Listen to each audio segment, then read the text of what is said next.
இது இலங்கையில நிகழ்ந்த உண்மை சம்பவங்க. ஒரு பெண்ணால் ஆணின் வாழ்க்கையை மாற்ற முடியும் அப்படிங்கிறதுக்கு உதாரணம் தாங்க இந்த கதை. இந்த புகைப்படத்தை பாத்தீங்கன்னா 2019 எடுக்கப்பட்டது. அந்த காலத்தில் கலேவல நகரில் உள்ள டியூஷன் பக்கமாக நடந்து திரிந்து கொண்டிருந்தவர் தாங்க இந்த குமார் ஐயா. குமார் அப்படின்னு சொன்னா பொதுவா எல்லோருக்குமே தெரியும், யாருக்குமே எந்த தொந்தரவுமே செய்ய மாட்டாராம். மிஞ்சி மிஞ்சி போனா என் சுதனோடாவை கண்டீங்களா, என் காதலிய கண்டீங்களா அப்படின்னு சொல்லி எல்லோரையும் பார்த்து கேட்பாராம். இதை பார்த்ததுமே எல்லோருக்குமே வெறுப்பு வராதாங்க, பரிவுதான் வருமா அவர் மேல. குமார சில வருடங்களுக்கு முன்பு ஒருவரை அதிகமாக காதலித்ததால வந்த விளைவுதாங்க அவர் பைத்தியமாகிட்டாரு.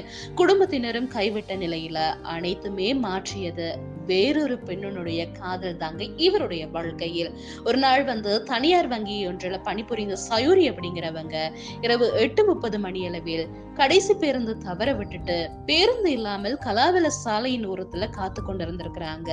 ஒரு இளம் பெண் தனியா அதுவும் சாலையோரமாக நின்று கொண்டிருந்தால் சில இளைஞர்களுக்கு போதும் போதும் அப்படின்னு சொல்லி ஆகிடுங்க, அடுத்த நொடியே சுற்றி வளைத்து விடுவாங்க. பாதுகாக்க எல்லாம் இல்லைங்க, பார்த்து கேலி செய்யறதுக்காக மட்டும்தான்.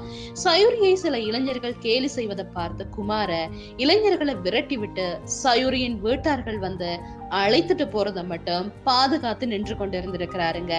அந்த சம்பவத்துக்கு பிறகு சயூரிக்கு குமார மீது பரிவு ஏற்பட்டிருக்கு. சயூரி மற்றும் குமார தினமும் சாலையில் பார்த்து பேசிக்கொண்டாங்களாம். பரிவு பாசம் குமாரவை மாற்ற காதலாக மாறியது இந்த பழக்கம். நாளடைவில் காதலால் பைத்தியமான குமார காதலாலேயே கொஞ்சம் கொஞ்சமாக குணமடையவும் ஆரம்பித்துட்டாருங்க.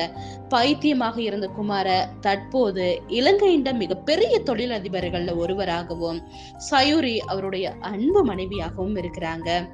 சயூரி அன்று குமாருடைய வாழ்க்கையில வந்திருக்கலன்னா அவர் இன்றும் அவருடைய காதலியை தேடிக்கொண்டு சாலையோரமாக திரிந்து கொண்டுதாக இருந்திருப்பாரு பைத்தியமாக.